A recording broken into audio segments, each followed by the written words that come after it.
Brazil Reflections, a memoir by Dominic Rand, for Lio and Mariana, who parked and came inside. Author's note: this is a work of memory. The events in this book happened, and the people in it are real, but conversations have been reconstructed from recollection rather than recordings, and some details of timing and sequence reflect how the trip lives in my mind rather than a verified itinerary. Several conversations took place across a language barrier, through translation apps, patient friends, and goodwill. I have rendered them as faithfully as that process allows. I am grateful to everyone who appears in these pages. They welcomed me into their lives without knowing I would try to write any of it down. Chapter 1: Being Met. I booked a direct flight from Chicago to Sao Paulo because it seemed like the cleanest way to begin. 10.5 hours in the air, overnight, landing in the morning. Lio would pick me up at the airport and drive me to his house. The plan had the satisfying neatness of a solved problem. One long drive to Chicago, one long flight, no connection. That was the plan, at least. I arrived at O'Hare 2 hours before departure. There had been light snow on the drive. Nothing dramatic, but enough to make the highway feel slower and more watchful. When I reached the gate, everything still seemed within the range of normal airport inconvenience. People sat with carry-ons tucked by their feet. Families negotiated snacks. Solo travelers scrolled through their phones. We were all occupying that strange airport state where the body is still, but the mind has already left. Then the first delay was announced. 2 hours, due to weather. Annoying, but understandable. Weather happens to the system. Nobody has to be blamed. The schedule bends around it, everyone sighs, and life continues. 8 o'clock quietly became 10. The trip still felt intact. The next delay felt different. Maintenance. Another 2 hours. Weather happens to the system, maintenance happens inside it. Something mechanical and unseen had failed. Midnight became the new departure time, though by then the word time felt less like a fact and more like a suggestion. Around 10 o'clock, the restaurants closed. Airports are built for motion, not dwelling. They assume you will pass through, not live there long enough to need a real meal. Eventually, gate agents brought out snacks, small gestures of care, in a room never designed to hold that much waiting. Another delay came. At some point, the original departure time stopped feeling relevant. We were no longer waiting for the flight so much as existing inside a stalled system. Airports usually make strangers invisible, but 8 hours at a gate wears down anonymity. The family trying to entertain their children became specific. So did the couple heading somewhere that clearly mattered. So did the other people traveling alone, like me, killing time with nothing much to do but observe. Our stories had no reason to meet, except that the same machine had paused us in the same room. Eventually, boarding began, or something like it. The flight attendants abandoned boarding groups and told everyone to get on as quickly as possible. At first, I felt relief. Finally, movement. Finally, proof that the night was not only a delay. Once we were seated, the reason for the urgency became clear. They were racing the pilot's duty window. If the plane left too late, the crew would not be legally allowed to complete the flight. The hurried boarding was not confidence. It was a last attempt to make the numbers work. It did not work. We deplaned. New pilots had been called. Frustration was available. It was close enough to touch. The ticket had promised an 8 o'clock departure, or at least I had treated it like a promise.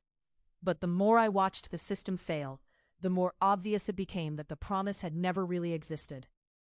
An airline does not guarantee a departure time in the moral sense. It publishes a plan. We build expectations around that plan because schedules make reality feel obedient. Near the gate, small groups formed. Brazilians and Mexicans ended up sharing a stretch of floor. Music came out. Someone danced. Others joined. They laughed and talked and turned the stalled night into something social. I did not participate. I watched. But watching was enough to show me that the same delay could become either resentment or connection. Nothing about the situation changed. Only the way people chose to inhabit it. When the new pilots arrived and the plane finally took off, the trip had already begun. Not because we left the ground, but because the plan had stopped working and I had chosen not to keep fighting that fact. By the time we landed in Sao Paulo, I was tired in the softened way that comes from surrender rather than defeat. I had slept a little, not deeply, but enough for the long flight to compress into something strange and dreamlike. Customs was uneventful. I followed the signs through the airport, which felt less like a terminal than a shopping mall arranged in long, winding corridors. Stores, displays, advertisements, unfamiliar brands. It was familiar and foreign at once, like walking through a version of consumer life I knew well, but could not fully read. That distance made the commercial message easier to see. Buy this, feel better, become enough. The language was Portuguese. Most of the brands were new to me, and the unfamiliarity made the whole thing oddly clarifying. Travel sometimes lets you look at your own culture sideways. You are not defending it or rejecting it. You are noticing what has been surrounding you all along. The delay had done one useful thing. It had worn down my insistence that the trip obey me. If the flight had left on time, I probably would have arrived with my internal schedule still intact, tracking how efficiently the plan was unfolding. Instead, I arrived loosened. I was not asking Brazil to match the version I had imagined. I was relieved to be there at all. That relief changed the emotional posture of the first day. It made receiving easier. I assumed the next step would be logistical. I would walk outside, call Lio, find the correct curb or level, and try to make the pickup as efficient as possible. That's how I usually think about being received. Minimize the disruption. Merge into the other person's momentum. Do not require anyone to slow down. Then I came out of security and saw his face. He had parked. He had come inside. He was waiting. The surprise landed first, then relief, then gratitude. I did not need to solve anything. I did not need to orient myself to the curb. I did not need to make myself light or easy or low friction. I had been expected. There's a difference between someone picking you up and someone stopping for you. A curbside kick-up can feel like docking mid-orbit. Two moving lives aligning just long enough that neither has to lose speed. Parking and coming inside signals something else. His momentum paused. His attention stopped. I was not only accommodated, I was worth interrupting the day for. I don't think Lio meant to make a statement. That's part of why it mattered. He was not staging generosity. He was being himself. But his normal exposed something in me that I usually work very hard not to see. I carry a deep fear that I am not worth the interruption. That fear shows up everywhere. I don't want to slow people down. I don't want to take up too much space. I assume that if I disrupt someone's rhythm, the cost outweighs whatever I bring. So I try to be efficient, easy, lightweight. I make a plan before anyone has to help. I ask for as little as possible and call that consideration. Sometimes it's considerate. Other times it's fear dressed in useful clothing. Lio did the opposite of what that fear expected. He did not preserve his pace while I caught up. He slowed down. I am much more comfortable giving than receiving. Offering accommodation feels safe. Receiving it has often felt undeserved. For a long time, I treated friendship as something I needed to justify by providing value outward, never by becoming the reason someone else paused. But friends are not people whose lives never inconvenience each other. Friends are people who allow support to move both ways. When you hide every need, you are not being considerate. You are denying someone the chance to be your friend. We had not left the airport yet, and already Brazil had corrected me. The correction continued almost immediately. Not long after we pulled into traffic, another car bumped us from behind. Sao Paulo traffic lived up to its reputation. The impact was minor. No visible damage, no real danger. Still, we were driving his brother's car. In another context, the incident could have soured the day. It could have turned into anger, escalation, a story of being wronged before we had even reached the house. Instead, everyone got out, looked around, and moved on. There was no performance of stress. No need to turn a small inconvenience into the center of the hour. Something happened. People absorbed it. Attention returned to what mattered. At the time, I barely registered the lesson. Later, I would recognize the pattern. Again and again on this trip, things would happen that could have become problems if someone insisted on making them problems. Instead, people seemed more willing than I was used to, letting friction pass through, without becoming the whole story. When I hear the word house, I picture California. That is where I grew up, and the word carries a specific shape. A structure surrounded by space, a private container, a place where you push the rest of the world out and decide what you will allow in. Even after years of apartment living, I still want home to be the place where the noise stops. I still feel irritation when that boundary fails, when neighbors are loud, when other people's lives leak through walls. Lyo's house challenged that definition immediately. It was clearly its own house with its own walls and rooms and life inside it. But it was pressed directly against neighboring houses, not shared wall apartment style, but separate structures built so close together that there was essentially no space between them. The house did not occupy most of its lot. It occupied all of it. Living wall to wall changes the idea of privacy. You hear people walking down the street. Dogs bark across the neighborhood. Neighbors talk, cook, host barbecues, move through their days close enough that their presence becomes part of your own environment. Sound travels. Life spills over. The boundary between private and public does not disappear. In the American context I grew up in, inviting someone into your house can feel like exposing a private version of yourself. You clean, you arrange, you prepare an acceptable image. Lyo and Mariana did not seem to be staging their life for me. Their home was not curated into a guest-facing performance. It was simply where they lived. Mariana greeted me warmly when I arrived. She is Lyo's fiancée, and they had been together for nearly a decade.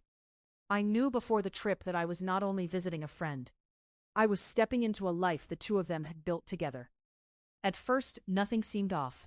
She was excited, welcoming, kind. Then after the greeting had passed, she quietly excused herself and went to lie down.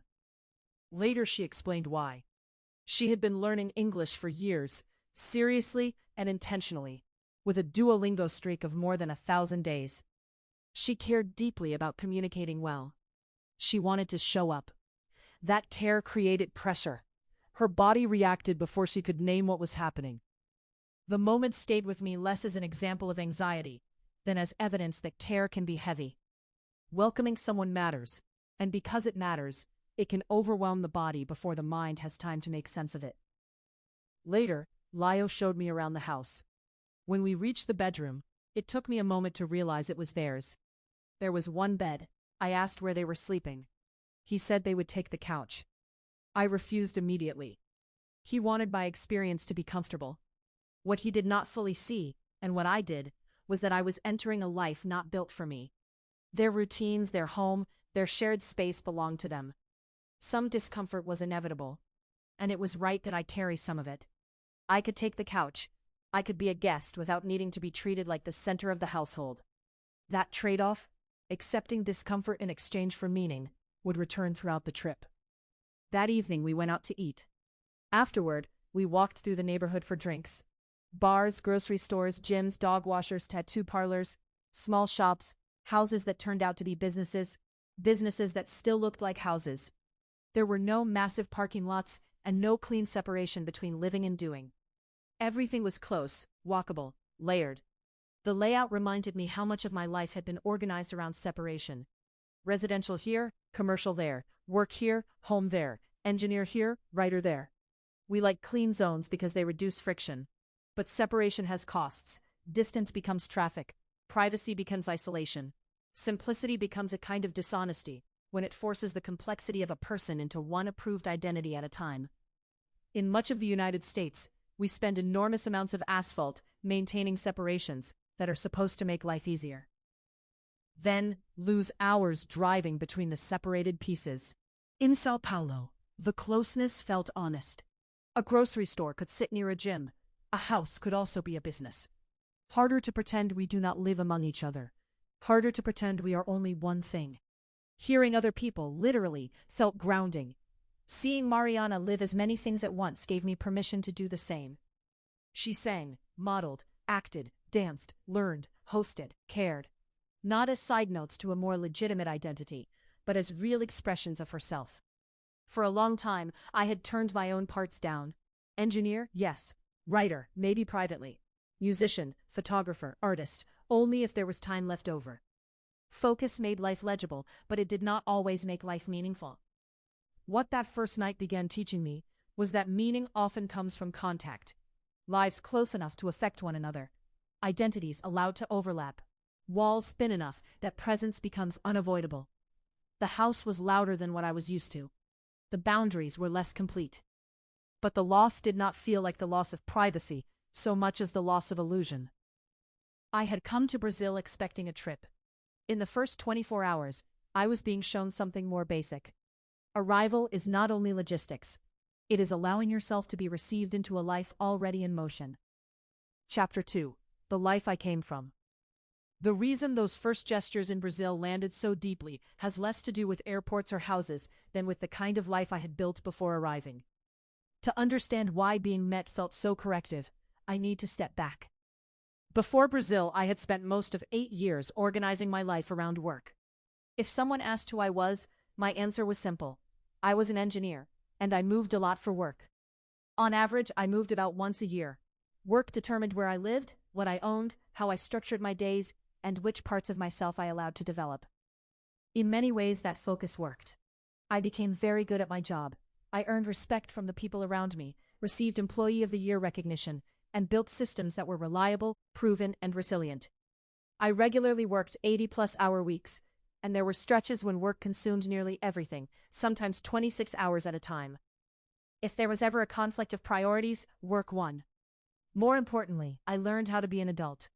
During those years, I stopped hating myself. I learned to take care of my mental health, my physical health, and my responsibilities. I developed a clear sense of what I liked, what I needed, and how to be comfortable being myself. That part of my life became stable and internally coherent. Outside work, my life was quiet.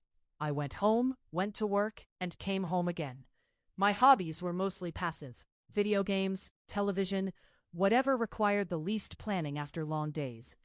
Only near the end of that stretch did I begin introducing other practices, like going to the gym, writing, and photography. I did not spend much time building relationships outside my family. I did not date. I rarely put myself in situations that required emotional risk. The constant movement gave me an excuse. I told myself I could not have hobbies because I moved too much. I could not have relationships because I did not know where I would be next. I could not buy a drum set because it was too bulky to move. Some of that was practical. Some of it was avoidance disguised as practicality. I had choices. They would have been inconvenient, not impossible. Often I said no before I had to. That way of living shaped even small decisions. I kept possessions minimal because every object had to justify itself against the next move. Furniture was temporary. Apartments were functional. I learned to build a life that could be packed quickly and reassembled without much emotional cost. That kind of lightness is useful. It makes you adaptable. It also teaches you not to attach. The more I moved, the more home became a logistics category rather than an emotional one. Home was where the job placed me. Home was where my clothes were, where I slept between shifts, where I recovered just enough to return to work. Even when I liked a city, part of me held back because I knew leaving was likely. That restraint felt mature at the time. In hindsight, it also trained me to pre-grieve everything, to avoid investing too deeply, because eventual departure was already built into the plan. The short-term mindset kept me safe. It also kept me detached. I rarely placed myself where another person could harm me. I did not risk much vulnerability. On the surface, everything felt temporary. Underneath that, I think I struggled with the exposure required to build anything lasting. I feel conflicted when I look back. I am proud of what I accomplished. I worked hard. I met my financial goals. I became dependable. But I also question whether the level of devotion I gave to work was necessary. There were times when I sacrificed sleep, health, balance, and connection beyond what the situation truly required. I could have asked for help. I could have built a more sustainable life. Instead, I relied on willpower until it ran out. When I reached my financial independence goal in June 2025, my immediate reaction was not celebration, it was fear. There had been comfort in devoting myself almost entirely to work. It gave my life structure and identity. Removing that organizing force felt destabilizing. I worried about losing my sense of self. I worried about staring into open time and not knowing how to use it. The fear was common enough to recognize, and personal enough to unsettle me anyway. At the same time, it felt like a beginning. I was not the person I had been 8 years earlier. I was more honest with myself and with other people. I was more comfortable being seen. The next challenge was not competence or discipline. It was exposure. I needed to learn how to live a full life rather than an optimized one. That shift changed the way I thought about travel. I had traveled constantly for work, but rarely with curiosity. Most of the time, my world consisted of a job site and an apartment. I was not exploring. I was not lingering. I was moving through places as efficiently as possible. The travel that had actually shaped me happened earlier. During college, I spent 10 weeks living with a local family in a small town in Honduras to improve my Spanish. The language improved, but the deeper value came from immersion. I grew up in Southern California, where bikinis at the beach are normal and mostly unremarkable. Honduras was more conservative in that context. Women often went to the beach fully clothed. At the same time, breastfeeding in public seemed ordinary there in a way it often is not in the United States. The values felt almost reversed. Neither culture suddenly became correct or incorrect. What changed was my sense that many truths I had treated as natural were really defaults. The most important moment of those 10 weeks had nothing to do with grammar. Through a family friend named Sandra, I met Olga and her son Edwin, who lived in a corrugated metal house that barely protected them from rain or animals. When I entered Olga's home, she offered me an avocado. I had enough cultural awareness by then to know I should accept it, and the moment clarified itself immediately. I came from abundance. She had very little. Her first movement toward me was generosity.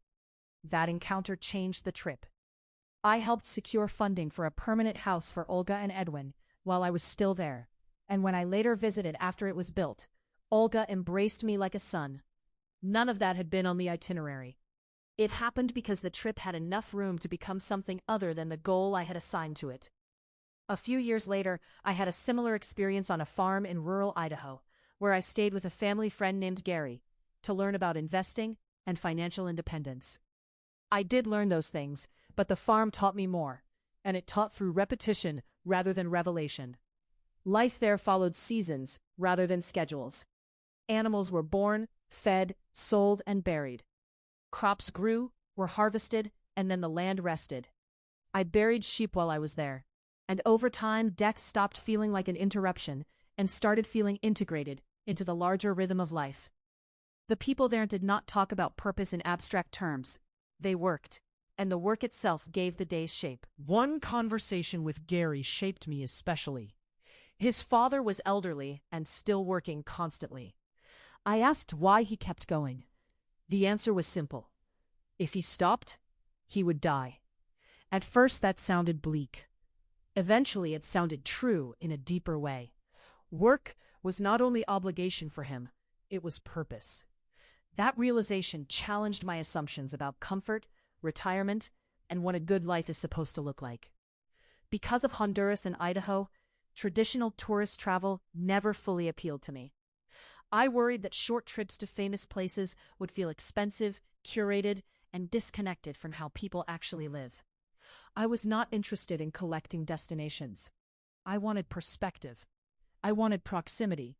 And both trips had taught me to distrust the assumption that the planned reason for a trip is necessarily the reason it matters. Brazil began with an invitation. About a year before the trip, while working on a job site, I became friends with Lio. At some point, he casually offered to host me in Sao Paulo. It felt like one of those generous things people say without necessarily expecting to be taken up. But during the transition after reaching financial independence, when I was trying to move from building systems to living within them, I remembered the invitation and reached out. Accepting was not about travel in the ordinary sense. It was about choosing to experience a place through a person instead of a plan. The invitation also arrived while I had been thinking a lot about expectations. The more tightly I grip them, the narrower my experience becomes. When I listen them, when I meet reality as it arrives, instead of insisting it conform to what I imagined, life tends to feel richer and stranger. Shortly after college, I read Vagabonding by Rolf Potts. At the time, I thought of it as a guide to long-term travel. Looking back, it was really a guide to dismantling expectations. Its central idea is that travel does not become valuable because of how many places you see, but because of how deeply you inhabit them. Stay long enough for novelty to wear off. Live lightly. Carry fewer assumptions, not only fewer belongings. One idea stayed with me. Preparation is not knowing exactly what will happen. Preparation is trusting that you can respond well to whatever does happen.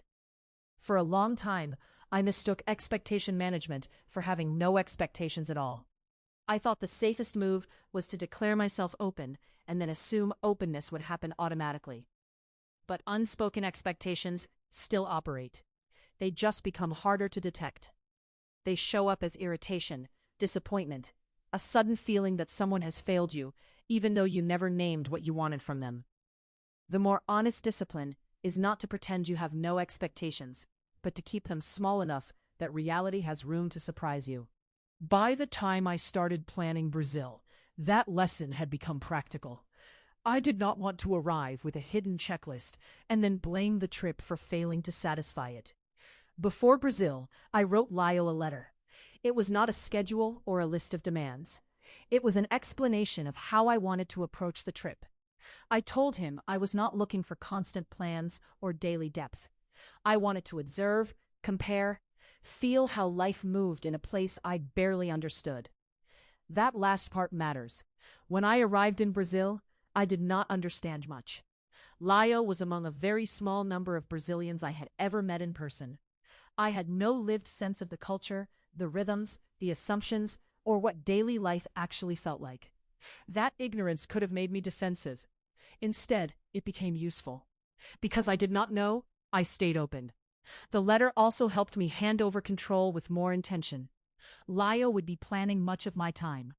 I was entering his routines, his relationships, and his sense of normal. If I carried hidden demands into that arrangement, I would make him responsible for expectations he had never agreed to meet.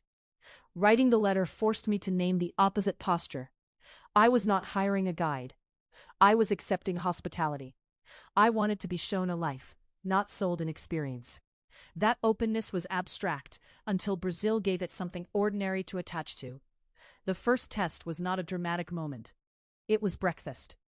I woke on Lyle's couch to the sound of footsteps outside. Motorcycles, cars, the constant hum of a city moving close enough to be heard. Soon after, Lyle joined me, and we did something that would repeat itself almost every day of the trip. We had breakfast together. Breakfast is not a regular meal in my adult life. If I eat in the morning at all, it is usually something optimized and private. A protein shake before moving on. In Brazil, breakfast felt less like fuel and more like a gentle beginning. Most mornings were simple. Pão francês with butter, cheese, some kind of deli meat, fruit on the side, often papaya. No one made a big deal of it. That was the point. Breakfast just happened. People drifted toward the kitchen. Someone prepared something. Food appeared not only for oneself, but for others. The question was not whether breakfast would happen. It already had a place in the day. That shared default comforted me. It removed choice in the best way. Culture often lives in practices so normal that people inside them do not think to explain them. I had come from a life where many routines had been engineered for productivity. Brazil was already showing me a different kind of structure, not a system for output, but a rhythm for being together. After breakfast, Lyle told me we needed to rent a car. Mariana's hatchback would not fit 3 people and luggage comfortably, especially with the amount of driving ahead. The rental was technically a crossover, already small by American SUV standards. But in Brazil, it felt large. Lanes were narrower, parking spots were tighter, cars were scaled differently. Even my sense of normal size was being corrected. We packed up and headed towards Sorocaba. Once we were on the road, I did something I would keep doing in Brazil. I did not ask where we were going. I asked how long we would be in the car. That distinction says more about me than I would like. I often treat time as either the thing or the waiting for the thing. Events are meaningful. Everything between them is overhead. Airports, lines, long drives, transitional spaces. But so much of life happens in the in-between. It is easy to miss because it is less structured. Or, if you are willing, it is easy to fill. About 30 minutes into the drive, the conversation went quiet. Mariana said she wanted to sing for us. I encouraged her, and she played a few songs, some in Portuguese, some in English. What struck me first was how good her English pronunciation was when she sang, even when she did not fully understand the lyrics. She had learned the songs phonetically. Then she put on Veludo Maram by Lineker, and the song stopped me. It felt cinematic, patient, dynamic. It trusted the listener enough not to rush. Part of what made the moment powerful was the music itself. Another part was the setting. This was not a concert or a planned experience. It was a car ride, something most people treat like a hallway. We turned it into something else. Watching Mariana sing felt like being invited into an intimacy that was not romantic, just human. It made me think of some future version of myself looking back, frustrated not by mistakes, but by moments I had treated as disposable because I was not there yet. On that drive, I did not even know the destination. I could not fixate on arrival. I could only be where I was. Eventually, Lio told me we were in Sorocaba. Soon we would arrive at Mariana's parents' house. Chapter 3. Entering a Family System. Mariana was born in a small town in Minas Gerais called Serranos, and spent her early years there before her family moved to Sorocaba. Her parents' house sat on the outskirts of the city, in another neighborhood where buildings pressed close together, and daily life felt less separated than what I was used to. We brought in our luggage, I met her parents, then Mariana took me upstairs and set me up in what used to be her childhood room. The detail gave the room a different weight. I was not just staying in a spare space. I was being placed inside a family history that existed long before me. A room that had once held childhood, school years, growing pains, and the ordinary repetitions of becoming a person. Even resting there felt like borrowing a rhythm already worked out before I arrived. Not long after we got there, Mariana's mother prepared lunch. Rice, beans, meat, home food. Some of it was familiar, some of it was new.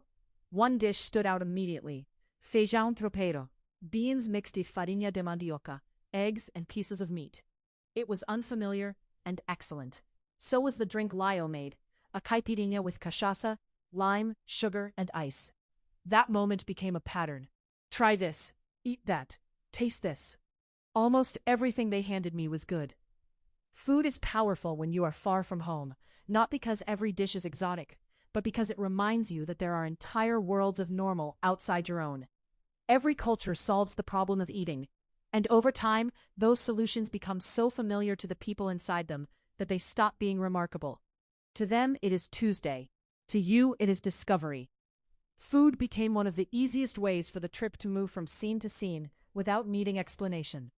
Even when language was limited, someone could hand me something, watch my face, and understand. The next day, Lio introduced me to coxinha, a small teardrop-shaped fried snack made from soft dough, and usually filled with shredded chicken. I had looked up Brazilian foods before the trip, and mentioned wanting to try it. The first bite made the whole category click instantly. I loved it. I still miss coxinhas. Lio and I had joked before about Americans traveling to France and complaining they could not find a decent hamburger. In seeking comfort, people often find only a cheap imitation of home. If you are going to be somewhere else, do not pretend you are still at home. Seek the comfort food of the people who live there. Let yourself be disoriented long enough to discover something real. After lunch at Mariana's parents' house, the day softened. Plates appeared, were filled, and disappeared again. Conversation slowed naturally. No one seemed in a hurry to convert the afternoon into an activity. I took a nap in Mariana's old bedroom, while Lio and Mariana ran errands.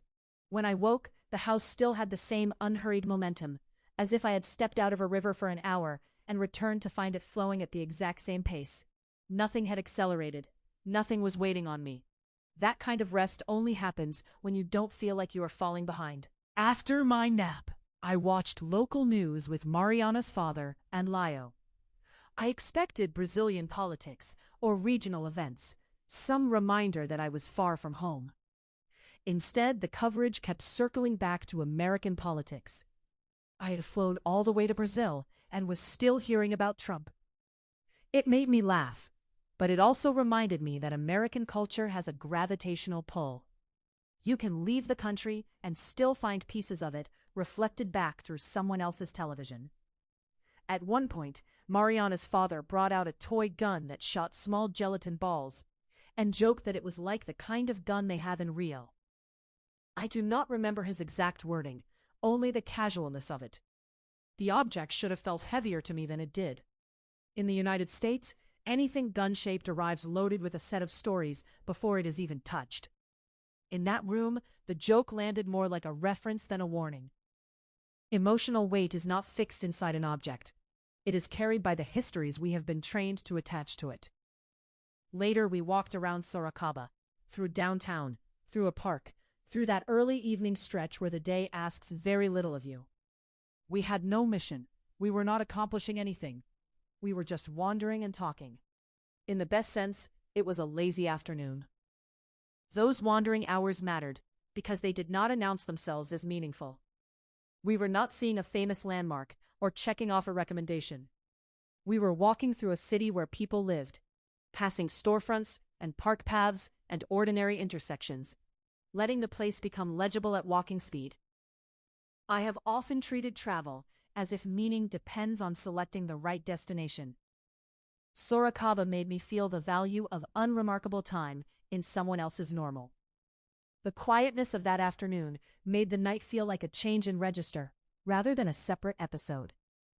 After hours of walking and drifting, the trip moved toward music. That night we went to Little Paul's bar. Lio told us there would be live music and dancing. I was excited and quietly aware of a familiar claim I had made about myself for years.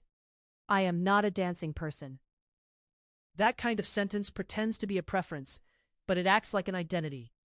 Once you say you are not a dancing person, you stop asking whether you want to dance, and start assuming you do not belong anywhere dancing is happening. Little Paul's did not feel like a place someone had designed from scratch to be a bar. It felt like a former machine shop or garage that had been repurposed instead of erased. A big concrete room with high ceilings, a large garage door near the entrance, walls covered in posters, instruments, art, stickers, and whatever else had accumulated over time. It had character in a way that cannot be purchased. Optimization often removes them. We got drinks. I drank what I drank constantly in Brazil, Cerveja Original.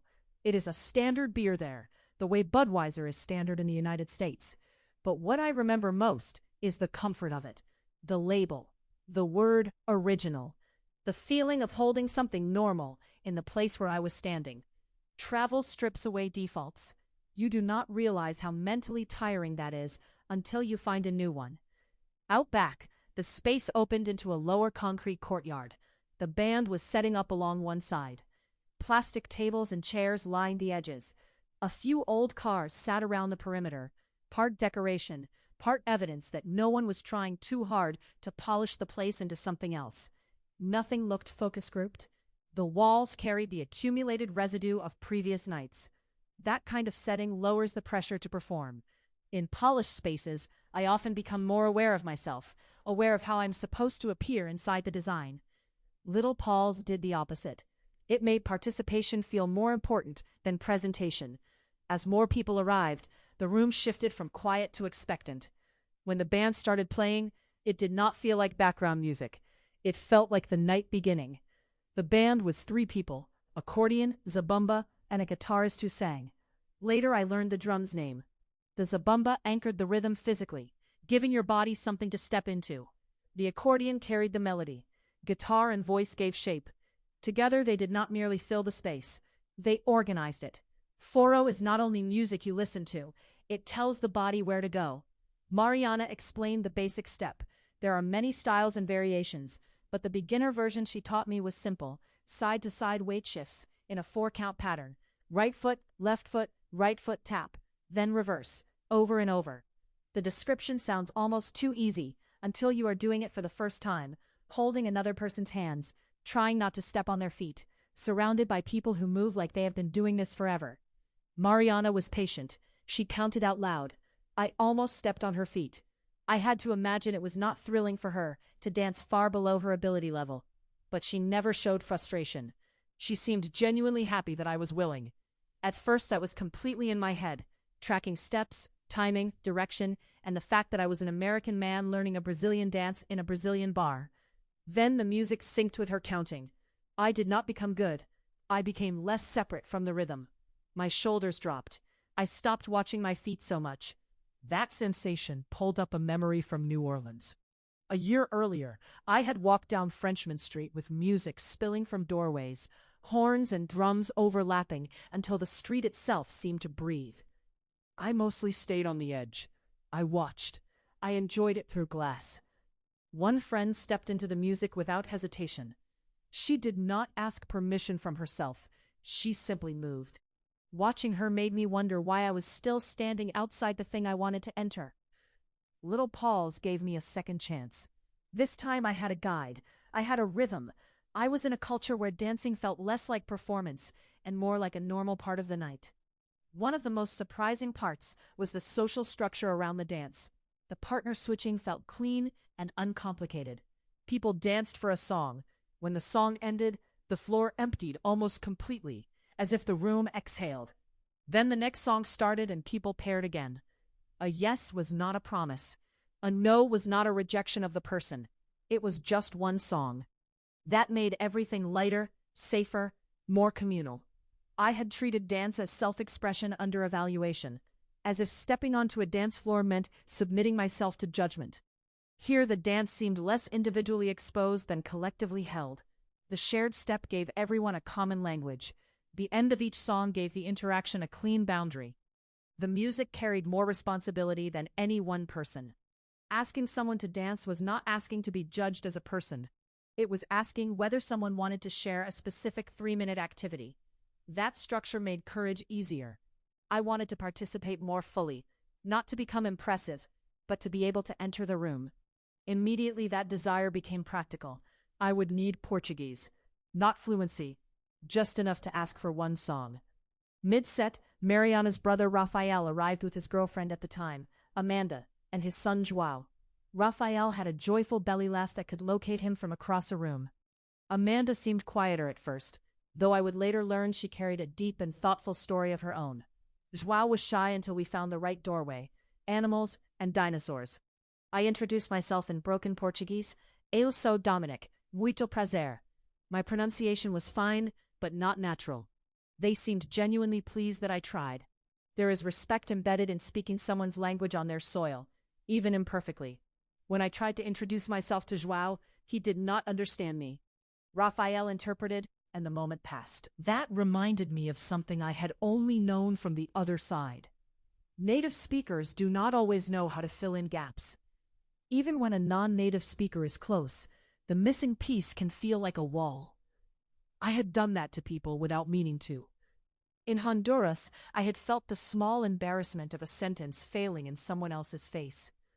So I was not offended when João could not understand me. He was a kid, and my Portuguese was limited. Later, through Rafael's translation, João opened up. Dinosaurs, animal facts, questions, names. He was not quiet. He had been waiting for a key. By the end of the night, I had not learned foro in any complete sense, but I understood why it was compelling. Foro is improvisation inside constraint. There is a base step everyone shares. From there, variations multiply. Turns, spins, forward and backward movement, different hand positions, shifting distance between partners. The leader improvises, but always on the beat. The follower can relax into the structure because the rhythm makes the next movement legible. Freedom works because structure is holding it. I have noticed the same balance in my best days. Wake at the same time. Go to the gym. Eat meals around consistent points. Those anchors give the day shape. Within them, life can vary. No rhythm becomes chaos. Only rhythm becomes stale. The magic is the balance. Mariana's joy that night was simple and real. Music, dancing, singing, ice cream. These things light her up instantly. Lio told me he does not especially like to dance, but he does it because it matters to her. At one point, he and I talked about taking turns dancing with her, just to keep her on the floor. We were already there. We might as well give her as many reasons as possible to keep smiling. Later she danced with men she did not know, and watching her skill was like hearing a language spoken fluently. The The best dancers moved so smoothly that it looked choreographed even though I knew it was not. I left that night thinking less about whether I was a dancer and more about rhythm, the rhythm I want in my life, and the freedom I want inside it. I also left wanting to come back someday able to ask, in Portuguese, for one song. Chapter 4. Learning to Participate. Foro had been the first lesson in entering before I felt ready. The next day taught the same lesson more quietly, through care, heat, water, and the small negotiations of a shared day. The morning after my first night of Foro, we drove to a reservoir called Represa de Itupararanga. Breakfast happened first, because breakfast always happened in that house, and then the day began moving without anyone needing to narrate it. Lio had planned the outing. Mariana and I simply slipped into the plan. Before we left, Mariana's mother stopped me with a question I did not understand. Through translation, the message became clear. Where were my sandals? I have never liked sandals. The sound, the looseness, the strap between the toes, the constant flip-flap that makes your feet feel like they are wearing percussion instruments. I would almost always rather be barefoot, and if I cannot be barefoot, I prefer barefoot shoes, thin enough that they do not so much protect you from the world as admit the world exists. None of that mattered. There was no negotiating with an insistent mother doing her best to care for me across a language barrier. I took the sandals. Then I carried them around most of the day and barely wore them. Later, when we returned, I remember her looking at me with affection and mild exhaustion. Why bring them if I was not going to use them? I had no good answer. Only a sheepish grin and the awareness that she had been right to insist anyway. The drive to the reservoir was simple. The moment I remember most clearly is crossing the dam. Narrow and one lane, the kind of structure you barely notice until you are on it. On the other side was a place with a summer camp feeling. Open grounds near the water, practical rather than polished. The kind of place people come to spend time rather than consume an experience. Mariana knew someone there, and the groundskeeper let us in even though it was not the weekend. We unloaded the boards and carried them toward the shoreline. I had worn barefoot shoes up to that point, but at the reservoir I went fully barefoot. I do not want to turn that into a manifesto, but it is part of how I move through the world. I like direct contact with a place when it is reasonable, and I have a high tolerance for discomfort, if that discomfort makes the experience more immediate. There was discomfort. The ground was hot. The path down was rough. Sharp rocks near the shore forced every step into negotiation. It was not pleasant, but it pulled me into my body. The heat, the texture, the weight of the board, the brightness of the sun, everything became more present. Comfort is not bad, but when everything is softened, you can forget what you are doing. Barefoot, you do not forget. You adapt. I carried one board down to the water, then went back for another because my brain was trying to be helpful before it was trying to be accurate. I assumed Mariana wanted one. She did not, so I carried it back up again. A small, perfect loop of unnecessary effort created entirely by my assumption. Mariana stayed on shore in the shade. What I remember is not that she was not paddling, but how complete she seemed doing so little. Music playing softly, snacks nearby, sitting on the grass as if stillness came naturally to her. She did not need the day to entertain her in order to be content inside it. Before Leo and I pushed off, we put on sunscreen. I helped with his back, but I was too quick and not thorough enough. At the time it seemed fine. The mist spots would reveal themselves in a sunburn that looked like abstract art. Then, we got onto the boards and paddled out. The day became simple. Blue sky, bright sun, water wide and calm. The jungle at the edge of the reservoir was dense enough to look like a wall, green packed so tightly that you could not really see into it. It did not invite you in. It simply existed, thick and alive right up to the waterline, as if the reservoir had been carved from something that would reclaim it the moment it could. Reservoirs have a different temperament than the ocean. The ocean is alive in a way that announces itself. It pulls, breaks, and argues. The reservoir held us more quietly. The board shifted under my feet, but the water itself was patient. That patience let the edges of the place come forward, the hot air, the green wall, the distant shoreline, the rhythm of the paddle entering and leaving the water. Nothing dramatic happened out there. That was the value of it. The day did not need to escalate to become memorable. We paddled mostly without talking. In the quiet, My mind pulled up old images from California lakes, Almanor, Havasu, Tulloch, family trips, boats, tow ropes, long days in the sun, jumping off a cliff with my older sister Michaela, standing at the edge, choosing, dropping into cold shock, tubing while my dad and his friend Skip tried to throw us off, whipping the raft around until water hit like pavement and laughter turned into choking. Those memories had survived because they broke through my teenage habit of imagining I should be somewhere else. Back then, if I was with family, I thought I should be with friends. If I was with friends, I thought I should be alone. Wherever I was, my mind insisted there was a better elsewhere. But the moments I remembered most were the ones where that voice went quiet, where the experience was strong enough to overpower my resistance. Paddling beside Lio in Brazil, with sun on my shoulders and jungle at the edge of the water, I felt that same quieting. Only this time, I noticed it as it happened. There was nowhere else I wanted to be. Not as gratitude practice, as fact. When we returned to shore, Amanda and João had arrived. João wanted to get on a board immediately. We insisted on a life vest first, and he looked to Amanda for confirmation. I do not remember her needing to say much. A nod was enough. At that point, she was not his mother formally. She and Raphael were still dating, but you could see the role she was already stepping into. João trusted her the way kids trust the person who makes the world feel safe and legible. Motherhood, in practice, is a relationship before it is a title. Lio took João out on the board. João's excitement was bright and unembarrassed. At his age, I had that kind of excitement too, but I often hid it, as if visible joy were naive. João did not manage his joy. The rest of us eventually gathered in the shallow water near shore, the kind of water where people stand more than swim. Conversation drifted between Portuguese and English. Sometimes I understood enough to follow. Sometimes I understood almost nothing, and stayed inside the feeling of the group. That became its own practice. I am used to equating understanding with participation. But in Brazil, I often had to participate with less than full comprehension. Presence had to do more work. After the reservoir, the day did not end so much as keep collecting small opportunities for participation. We ran a few errands, including a stop at Mariana's mother's clothing shop. I do not care about clothes the way some people do.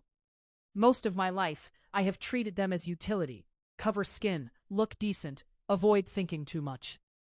Mariana is the opposite. She has an instinct for color and fit, for clothes as expression rather than mere coverage. I did not enter the shop intending to buy anything. Then the context caught up with me. Mariana's mother had fed me, hosted me, looked out for me, and insisted I bring sandals, as though I were already someone she could take responsibility for. I wanted to thank her in a way that did not depend on translation. So I asked Mariana to help me choose a shirt. She narrowed it to two, and could not decide. One was dark blue with bright orange pineapples, bold, and completely outside my normal range. The other was blue with palm tree silhouettes. Both felt like something I would not buy in my regular life, which made them exactly what I should buy there. So I bought both. I did not ask the price first. I was not really buying shirts. I was buying a way to say thank you. I wore those shirts often after that. They made me feel like I fit in a little more, as though I had borrowed some of Brazil's confidence in color. A new place can give you permission to try on a new version of yourself. The shirts gave me one way to answer the care I had been receiving. That evening, the same theme widened, from family care into the care of a social space. We went to Elton's for a barbecue. The thing I remembered most about Elton from the previous night was how he talked about cold beer as a craft. Canela de Pedreiro, the shin of the mason, beer chilled so perfectly that frost blooms on the bottle like concrete dust. At his house, the first order of business was beer, then the grill, then gradually, people. Brazilian barbecues are not just meals, they are social architecture, a reason to gather without needing a special occasion. Elton was an artist at that, not because he was loud or impressive, but because he paid attention. Meat, timing, atmosphere, making people comfortable, letting a space relax around everyone inside it. Someone told a story about a past party where people set beers on his car, spilled them, and left sticky cans on the roof. The next morning, he drove to work with beer cans still stuck there. It sounded like a punchline, but also like evidence. Nights at Elton's got comfortable enough that people stopped managing themselves. That phrase, managing themselves, became important to me. I spend a lot of energy calibrating myself in social settings. How much to say, how much enthusiasm to show, whether I am taking too much space, whether my presence is useful enough to justify itself. At Elton's, the point seemed to be the opposite. The space had been built so people could stop managing for a while. Eat, drink, sing, tell the story too loudly. Let the night become a little ridiculous, not careless exactly, but less guarded. As the evening moved on, I talked more with Amanda. She told me parts of her story, difficult years, confusion, stepping back to understand herself more clearly. She spoke English fluently, and I kept noticing how many people could meet me in my language without making a production of it. They did not announce generosity. They simply made contact possible. The night ended in the way the best nights sometimes do, not with a plan, but with a circle. Everyone gathered and sang. Someone handed me control of the music, and I chose songs that I knew could pull people into the same emotional space. Under the Bridge, Sublime, eventually Bohemian Rhapsody, which feels like cheating because it turns almost any room into a choir. There is a particular joy in watching a room change because the right song starts. Conversations stop, bodies stand, people sing louder than they meant to. For a while, everyone agrees to inhabit the same feeling. We walked home afterward. Later that night, Lyo's sunburn announced itself. The pattern on his back really did look like modern art, one large continent of mist sunscreen. I apologized in the way you apologize when the apology cannot undo anything, but still matters. When I finally got into bed, I did not feel like I had lived some dramatic travel story. I felt like I had been carried through a day made of care. Sandals, shade, life vests, shirts, barbecue, singing. A sequence of ordinary moments adding up to something quietly important. I fell asleep tired and grateful, surprised by how quickly Brazil had begun to feel like a place where I could belong. Chapter 5. Ubatuba. By the time we left Sorocaba, I was no longer only arriving in Brazil. I had begun to recognize rhythms, breakfast before motion, care expressed through small insistences, music appearing at night, and plans revealing themselves only after I had already agreed to follow. The morning we left followed that rhythm.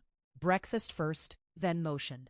We ate slowly, packed carefully, and carried bags downstairs in waves until the car was full, in the spatial puzzle way that signals the end of one chapter and the beginning of another.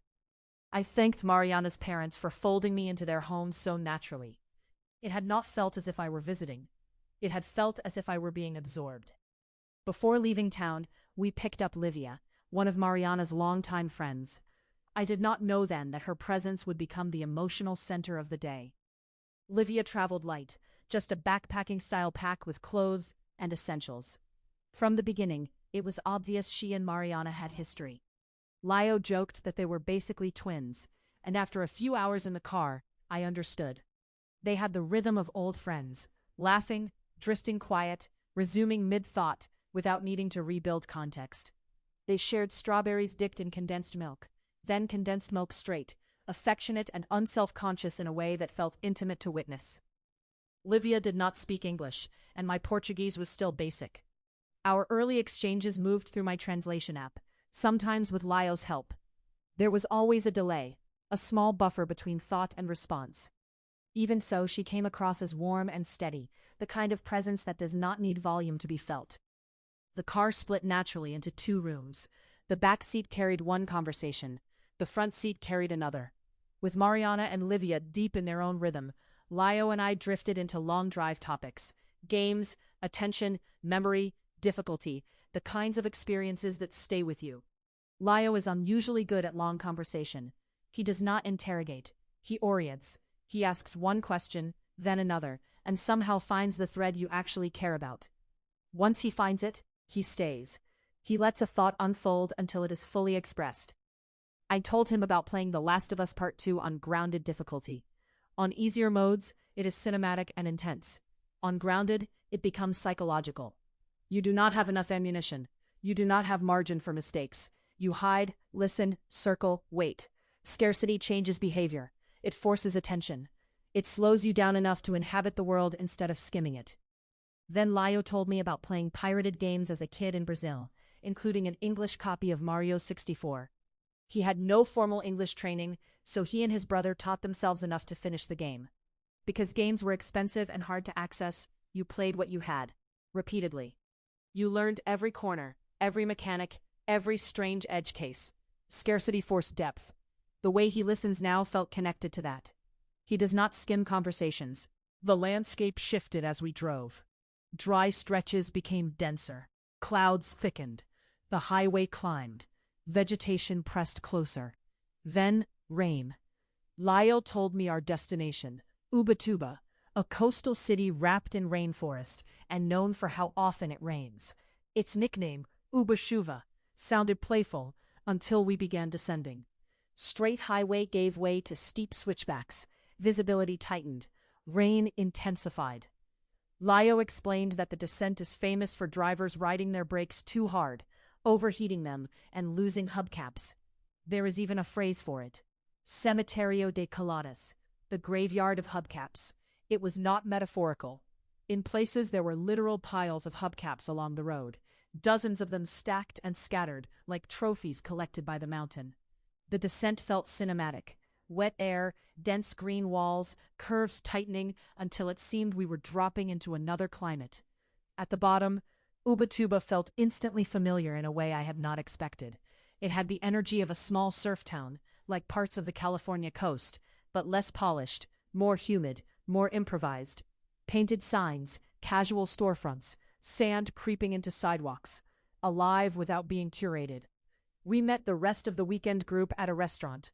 I introduced myself in Portuguese and received smiles and encouragement. Then almost everyone switched to English, which felt like a gift. It meant I could be fully present instead of partially translating myself.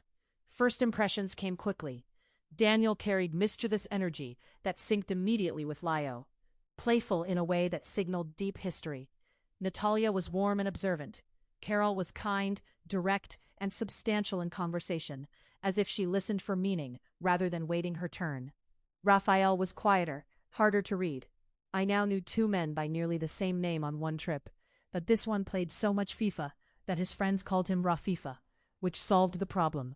Group dynamics can be felt long before they are understood. I was aware, sitting there, of how easily a group can become a wall when everyone else shares history and language. This one did not. There were still limits, of course. Portuguese moved faster than I could track, and old jokes often passed over or around me. But the baseline feeling was invitation rather than exclusion. People made room without making a spectacle of it. Too much accommodation can make a guest feel like a project. Too little can leave them stranded. This group found a middle space. Generous, casual, unforced. After lunch we stalked the Airbnb. The car was already full, and adding groceries pushed the situation into comedy. Livia's backpack wedged between her and Mariana. Bags occupied every spare pocket of space. Groceries went onto floors and laps.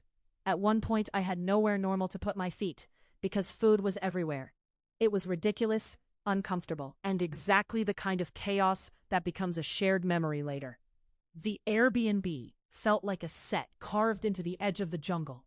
Not deep wilderness, but a clearing surrounded by saturated green, wet stone, dark wood, bright grass, multiple structures scattered across a hillside, bedrooms separate from kitchens, an outdoor bar, a stream-fed pool, lava stones lining paths. It could hold both celebration and quiet. The separation of the spaces changed how the house felt. Bedrooms were not simply down a hallway from the kitchen. You moved outside to move between parts of the place. Rain, insects, damp air, and the sound of water were always part of the transition. Even getting something from another room made you pass through the environment instead of escaping it. The house did not seal nature out, it negotiated with it. Because it was Friday, some people still had remote work to finish. The beach group was smaller. Lio, Mariana, Livia, and me. A couple of days earlier, Lio had received a job offer that would take him to Texas for several months. He had told me when it came in, and we had talked through some surface-level complexity. On the beach in Ubatuba, the situation felt less abstract. It mattered for his career. It carried real opportunity. It also carried cost. Months in the United States would mean being away from Mariana, putting part of their personal life on pause while his professional life accelerated. For Mariana, whose work and life were rooted in Brazil, it meant recalibrating around distance. Watching them talk through it was not dramatic. It was intentional. Two people trying to honor ambition and relationship without pretending either one was simple. While they talked, I had rare one-on-one time with Livia. We used my translation app. It worked technically, but emotionally it felt like exchanging letters on a beach. I would speak, wait, hand over the phone. She would read, respond, pass it back. No overlap. No quick calibration. Every sentence had to be chosen. The slowness forced clarity. She told me she had recently gone through a divorce. What stood out was not bitterness, but lucidity. She described trying for a long time to make the relationship work, trying to fit herself into a future that no longer matched reality. Not a single dramatic collapse, but a gradual recognition that the imagined life and the lived life could no longer be reconciled. What she was grieving was not only a marriage, it was a future. Routines, identity, plans, the version of later she had rehearsed in her mind.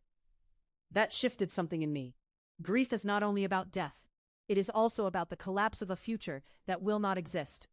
Divorce, career shifts, moves, illness, all of them can require mourning the life you thought was coming. The translation delay made the conversation feel almost ceremonial. Each sentence had weight because speed could not carry us. There was time after every exchange to watch her face, to see whether the meaning had landed, to wait for the phone to return with her answer. I am used to depth arriving through fast verbal rhythm. This was depth by patience. Intimacy does not always require fluency. Sometimes it requires willingness to remain present through the lag. Listening to Livia, I felt both the pain of that release and the courage inside it.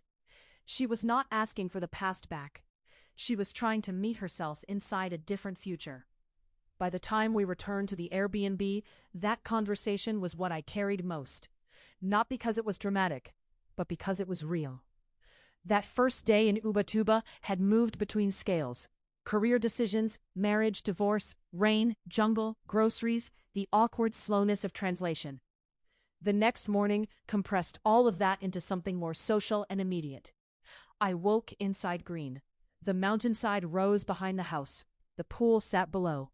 And beyond it the ocean stretched into haze. It did not feel like I had traveled somewhere. It felt like I had woken inside a painting. I heard people before I saw them. Laughter, overlapping voices, dishes. Around the back of the building, everyone was gathered at a long table. I slid into an opening. Someone offered coffee. Before I could respond, another voice said lightly, "He doesn't drink coffee," Lio told us. I had not said a word. That small protection mattered. I was not going to accept coffee just to be agreeable. I have done that before, in other contexts. Swallowed something I did not want, in the name of politeness. Here I did not even have to decline. The group already knew. Information had traveled through trust. Natalia offered milk instead. I do not drink much milk at home, but at those Brazilian breakfasts I drank it often. Not because it was my favorite thing, but because it was being offered. I wanted the loop of generosity to stay open. Hospitality has a quiet law. The more you decline, the less people offer. I did not want to close the loop. As breakfast unfolded, I noticed that not everyone there saw each other daily anymore. Some had grown up together, spent years in the same schools and social worlds, then dispersed into different cities and rhythms. Proximity had changed, but the emotional baseline had not. There was no awkwardness, no scanning for whether people belonged. We were connected by Lio and Mariana, and even before they sat down, their values seemed to shape the table. That trust at breakfast made the rest of the day easier to enter. By the time the plan formed, it did not feel like an itinerary. It felt like the group choosing its next shape. The plan was simple. Fill a cooler with beer and snacks, bring a speaker, and go to the beach. The drive felt like descending into something hidden. Jungle pressed in from both sides until the road became a green tunnel. Pavement shifted to dirt, then sand. We parked in an improvised lot and walked through a narrow footpath with foliage brushing our shoulders. I expected the path to open onto the beach. Instead, it opened onto a river. The ocean was visible beyond it, waves breaking on the sand. But between us and the shoreline was a freshwater stream. Someone stepped in. The water rose toward the waist. We did not hesitate. Coolers went onto shoulders, bags lifted overhead, towels and the speaker balanced above the water. Vivia slung her backpack high, trying to keep it dry. But at one point, the bottom dipped into the stream, and everyone released the universal, "Oh no!" before laughter took over. Nothing catastrophic. Damp enough to become part of the story. That crossing changed the beach before we even reached it. If the sand had been waiting directly at the end of the path, we would have arrived like ordinary beachgoers. Instead, we had to cooperate. Someone carried the cooler. Someone kept the speaker dry. Everyone adjusted to the uneven riverbed without making the whole thing too serious. By the time we reached the other side, the group had already done something together. The beach felt earned. We claimed the small sandy rise under partial shade. Towels down, clothes off, speaker on. Mariana insisted on one thing. There had to be music. She did not micromanage what it was. Sound was part of the environment. A couple of times she handed the choice to me, and when people responded, nodding or singing or dancing, it felt like a quiet form of being seen. Music selection is a strange form of social risk. Choose wrong and the energy drops. Choose well and the beach changes almost imperceptibly. On that sand, with people I had known for less than a day, it gave me a way to participate without needing to dominate the conversation. Beers opened. We formed a loose circle under the trees. At first, the conversations were light. Then they deepened. Natalia asked what I did with my time now that I was not working full-time. That question is harder than, "What do you do for work?" If I say engineer, people think they understand the shape of the life. When I say I write a blog, there is no ready model. What do you write about? Why? How often? Does it make money? How do you publish? As I answered, I noticed that people stayed with me. They did not glance away mid-sentence. They did not nod politely and pivot. They leaned in. They followed up. I felt interesting, not because I was performing, but because someone wanted to understand. That feeling was rejuvenating. Later, Carol began talking about mindfulness. Not vaguely, and not as performance. She spoke like someone who had practiced it, who had wrestled with her own mind and learned where it wandered. She described noticing thoughts instead of becoming them, creating space between reaction and response. What struck me was not only what she said, but how everyone listened. These were people who had known her for years. They had old versions of her stored in memory. Teenager, student, friend, earlier selves. And yet they were hearing something that did not belong to those older folders. You could feel the updating happening in real time. I had already placed Carol in a convenient mental folder myself. Friend of Lio, part of the weekend group, kind, easy to talk to. None of that was false, but it was incomplete.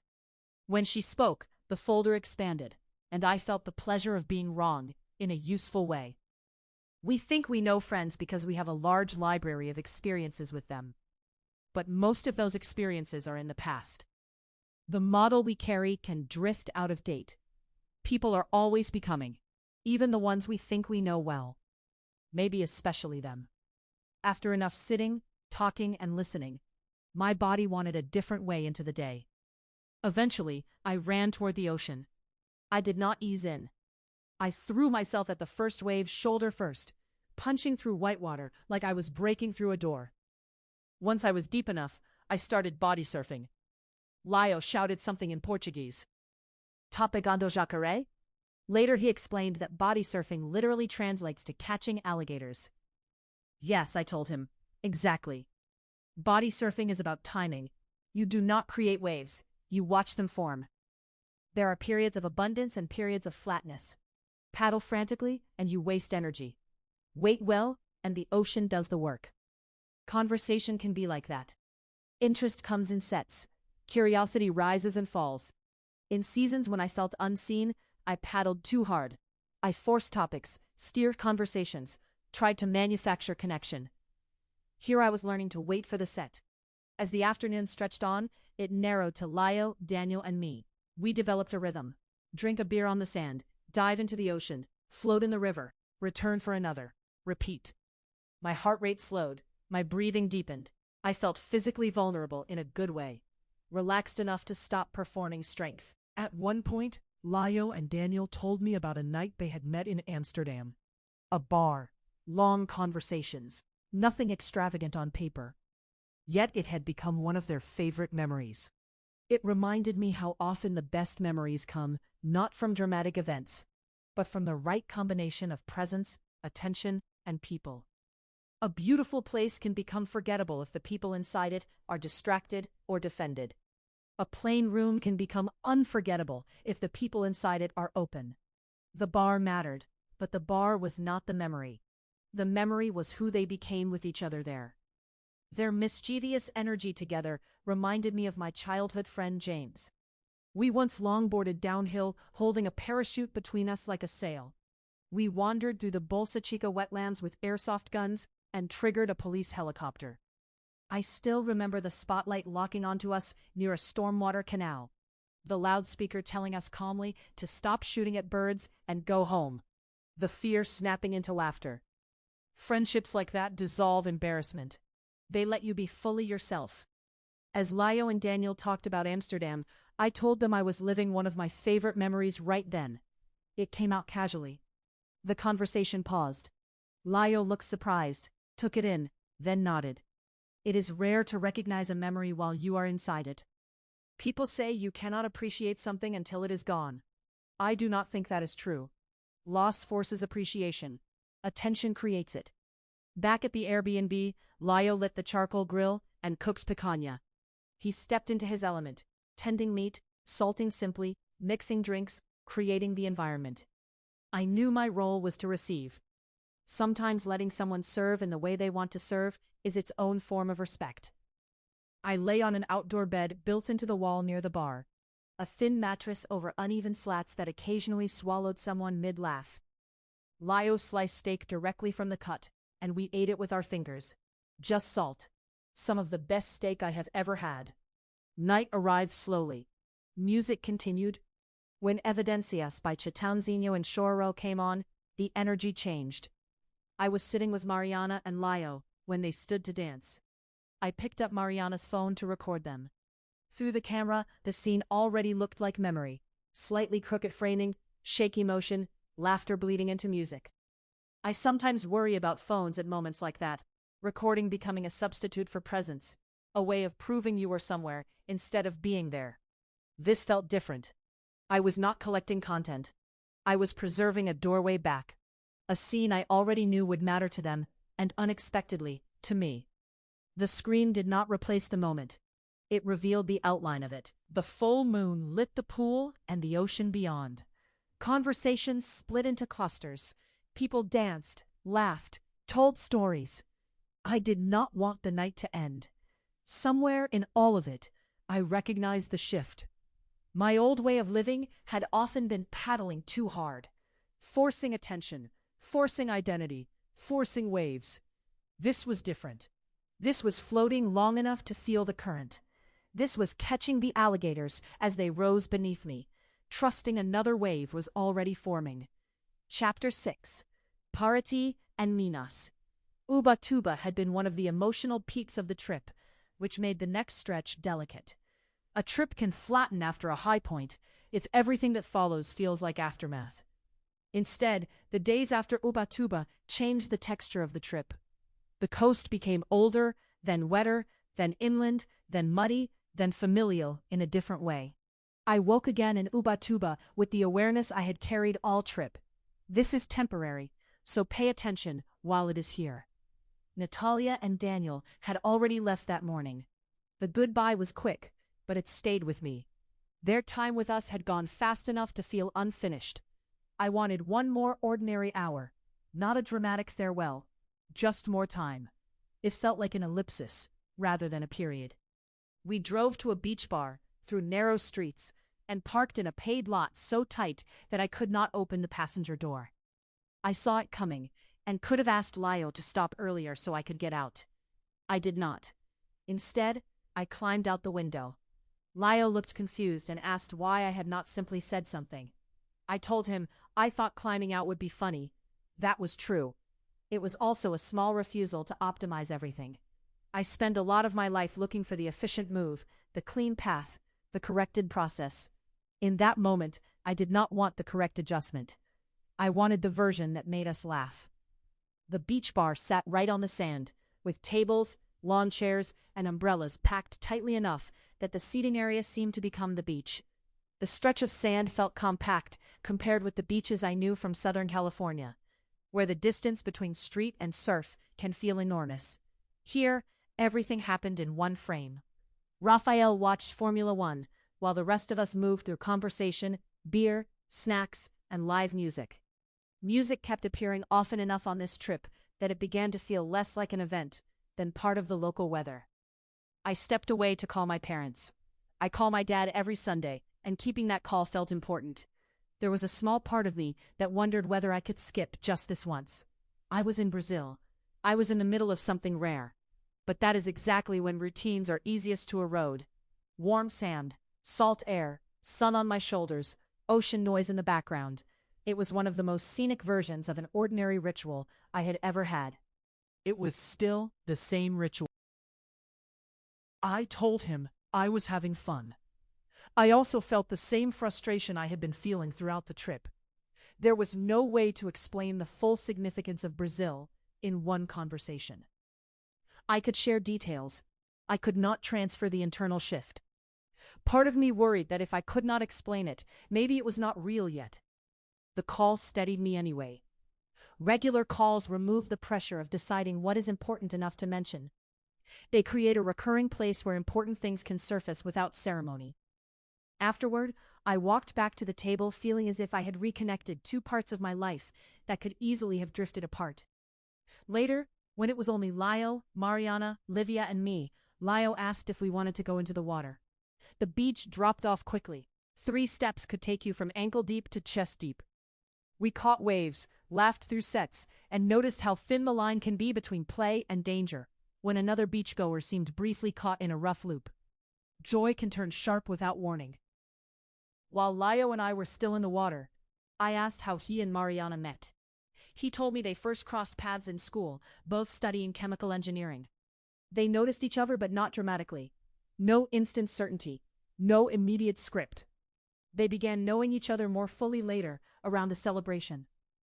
He also told me Mariana did not go directly into conventional engineering work.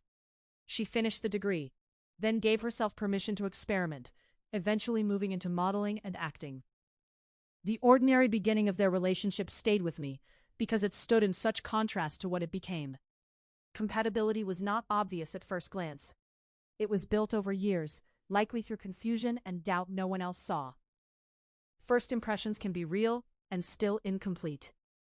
As the sun dropped, the beach day tapered into travel, rather than ending cleanly. We packed up and drove north toward Parati.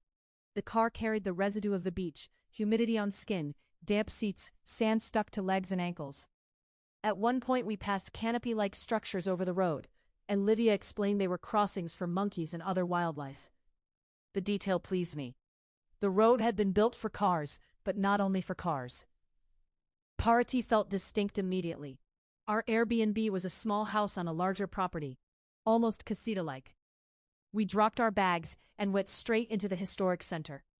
Painted buildings, cobblestones, and old facades gave the city a different relationship to time. On the West Coast, old often means decades. Here, parts of the city carried centuries. I felt small in a way I liked, as if I were walking inside something that had survived many lives.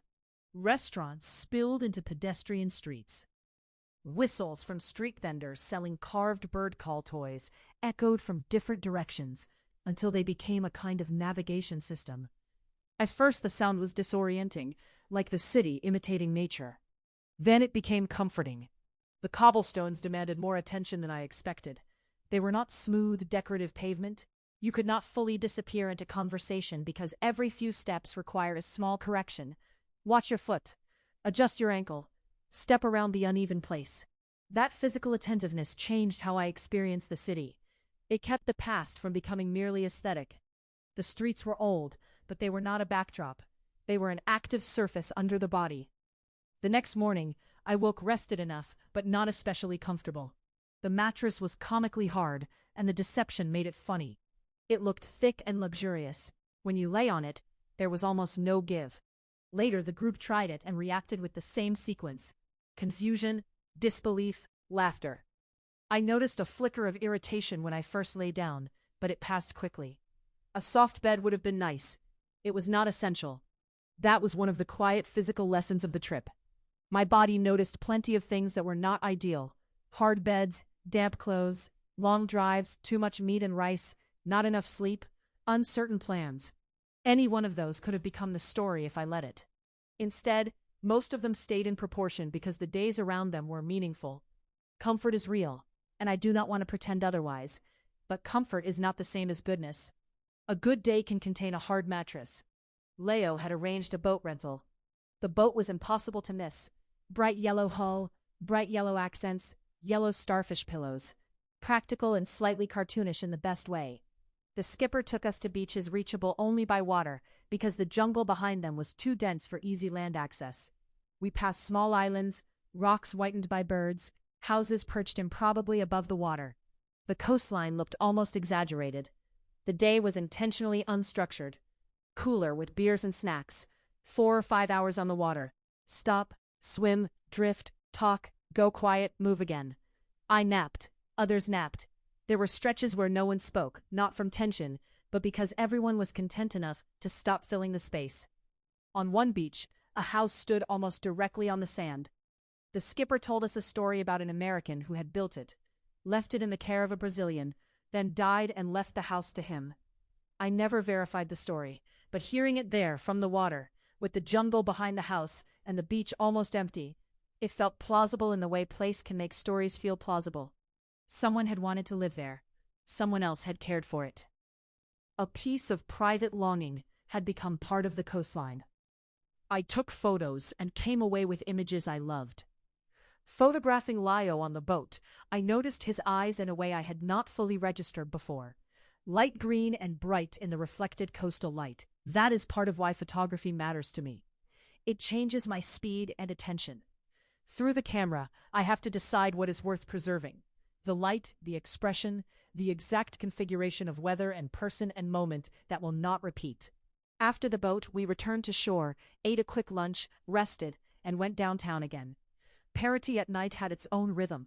Live music from one direction, restaurant chatter from another, bird whistles threading between both. Light bounced off old stones and wet patches in uneven streets that kept pulling me back into my body. At dinner, street dogs moved between tables. One committed to ours. Her name was Lupita. Lupita was persistent and delightfully chubby. Livia offered her something light first, maybe lettuce, and Lupita refused with confidence. I had steak, so I cut off a few pieces. Lupita accepted immediately. She had standards and no shame about them. Later, Mariana and Livia wanted a treat, so we stopped at a convenience store called Open Store, a name I found almost aggressively literal in English. Outside, a band played foro while people danced in the street as if it were the most normal thing in the world. Growing up, celebration often seemed tied to explicit occasions: birthdays, weddings, graduations, events with reasons. Here, in that moment, the reason seemed to be that music was available and people were present. Mariana danced while eating her treat, smiling broadly, fully in her element. It reminded me of Lio behind the grill in Ubatuba. Different setting, same feeling. Some people look most like themselves when they are doing exactly what their body already wants to do. She did not look natural because she was performing well, though she was. She looked natural because nothing in her seemed to be arguing with the moment. I know what it feels like to be internally split, one part participating while another part watches critically from the outside. In Parity, outside that absurdly named convenience store, she seemed whole. I envied the simplicity of that, and I wondered where I looked that natural. The next morning began another transition. I came out of my room into a house that already had a pulse. Livia was awake. Lio and Mariana were still sleeping. The air was damp and cool. Livia handed me a breakfast pastry she had picked up on a walk, soft and lightly sweet, filled with custard. I asked what it was called. Un sueño, she said. A dream. The name was perfect. It was light, airy, sweet enough to feel unfair as breakfast, and delicious enough that the translation seemed literal. People around me knew the pastry was good, but it was so familiar to them that they had forgotten what it felt like to meet it for the first time. Watching me, they remembered. I was discovering what they already knew, and they were rediscovering it through my face. By that point, packing the car had become my job. No one assigned it to me. Repetition created the role. After enough transitions, I could not resist treating the trunk like an engineering puzzle. Load order, compression, pressure points, what needed to stay accessible, which awkward grocery crate could only fit if rotated exactly right. By the time we left Parati, I had a system. Lio explained the shift ahead, and naming it helped me understand why the day felt different before it even began. Until then, most of what I had seen was coastal life. Beaches, boats, sea air, old colonial streets near the water. Now we were going inland to Minas Gerais, to Serranos, where Mariana was born and where her family still had land and relatives. On paper, it was a few hours. In practice, it became most of the day. Around noon, we stopped in Caxambu with a restaurant in mind. The town felt mountainous and old world, with narrow streets, layered hills, and facades from another century. It had a reputation for mineral waters, which Lio described jokingly as magical mountain fountain waters, but the identity felt real.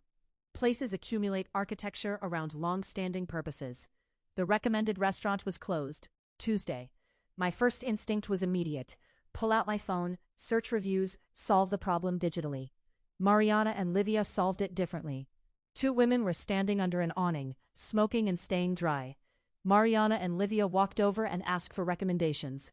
No awkwardness, no hesitation, just people asking people. The women enthusiastically recommended a self-serve buffet where food was charged by weight. Lio said that a local would know more about what was good than Yelp would. Obvious, yes, but not how my brain defaults.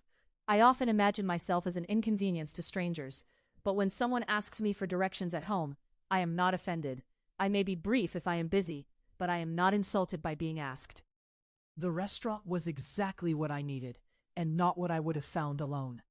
Counters of meats, beans, rice, stews, vegetables, sides I could not name, smoke and garlic and salt in the air. I took small portions of everything that looked good, the best strategy when curiosity is easier than commitment. I loved the system almost as much as the food. Each person carried a plastic card. Everything was scanned onto it, and you settled at the end. Small details reveal how a place expects people to move through it. The same part of me kept noticing the question at every checkout of the trip, débito ou crédito, until even my limited Portuguese knew when it was coming. Another small pattern, soda usually arrived cold but not iced unless I asked. I am used to ice as default. There, default was different. None of these details mattered individually. Together they reminded me how much of daily life is built from assumptions so ordinary that we mistake them for reality. As we drove deeper into Minas, the land grew steeper and more agricultural. Cattle stood on slopes that looked too angled for standing. Then came the termite mounds. Not one or two. Entire fields dotted with clay-colored cylinders, evenly spaced enough to look intentional. Anywhere there was grass, they seemed to be there. I kept pointing them out while everyone else barely reacted. Normal for them, surreal for me. I also learned a word connection I loved, cupim, which can refer to termites, and also to the hump cut of meat from zebu cattle, a prized barbecue cut. One word family held insect architecture and meat culture together. Staring out at termite mounds while hearing that connection made the landscape feel linguistic as well as visual. The land was teaching vocabulary. By the time we reached Serranos, we arrived at Mariana's uncle's property, Rancho Makota. The road curved past ponds, small structures, cabin-style huts, and pieces of a place that functioned as many things at once. His house sat at the top of a hill overlooking it all. Calling it a ranch is true, but incomplete. It was home base, restaurant, event venue, lodging site, activity space, and handmade personal project. Most of it had been built over years by Mariana's uncle himself. There was a dock shaped like a guitar, handmade ponds stocked with fish, a cinderblock maze, a stage and seating for events, cabins for guests, custom tables and structures from wood he milled himself. One cabin had a tree trunk integrated into the build, branches passing through the wall line, so it looked as though the house had grown around the tree. Her uncle seemed soft-spoken, like someone who preferred the work to speak for him. But if you asked about the property, you could feel the pride underneath, and it was earned. The place felt intentional and personal in a way commercial spaces rarely do. It also carried emotional weight. Mariana and Lio were considering it for their wedding. Walking the grounds, they talked through where things could go, and underneath the logistics, you could hear the larger life they were sketching. Marriage, family, the children they hoped would come after it. Mariana explained that the land had belonged to her grandfather and was divided among his children after he died. Many sold their portions. Her uncle held on to his and kept building. That history made the property feel less like a business venture and more like a long conversation with inheritance. It was not simply land being monetized. It was land being answered, added to, reshaped by someone who had stayed. That night we met family and were welcomed in the most predictable and perfect Brazilian way. Barbecue, conversation, and a brick outdoor stove doing serious work. Most conversation happened in Portuguese, with Lio translating occasionally. I tried my AirPods translation at points. The lag was real, but when it worked, everyone noticed. At one point, a young nephew, maybe 3 to 5 years old, refused to focus on dinner because he was fully committed to driving a plastic toy car around. His aunt threatened to give his food to the frogs. Something about that made me laugh harder than the moment probably justified. The child did not appear intimidated. The car remained his priority. It was a tiny family scene. Funny, because it required no explanation. Every culture has children who would rather continue their own important work than eat dinner on someone else's schedule. The next morning, we drove toward a local waterfall, despite bad weather. The road changed from normal to gravel, then dirt, then uphill dirt in rain. Mud everywhere. No four-wheel drive. At one point, the car fishtailed slightly while climbing, not dramatically, but enough to remind everyone that traction is not guaranteed because the car is still moving. We paused and debated turning around. Then a school bus came by. Lio asked the driver how much unpaved road remained. The driver reassured us that better road was close. This turned out to be generous optimism. We kept going anyway, knowing Mariana's uncle had a 4x4 truck if we got stuck. I told Lio the low traction rule, as I understood it. Uphill requires momentum, but controlled momentum. Too slow and you bog down. Too fast and consequences get expensive. He stayed focused and calm. I trusted him, but I kept scanning edges. That drive concentrated several of my control issues into one muddy road. I was not driving. I had not chosen the destination. I did not know the route. The weather was worsening.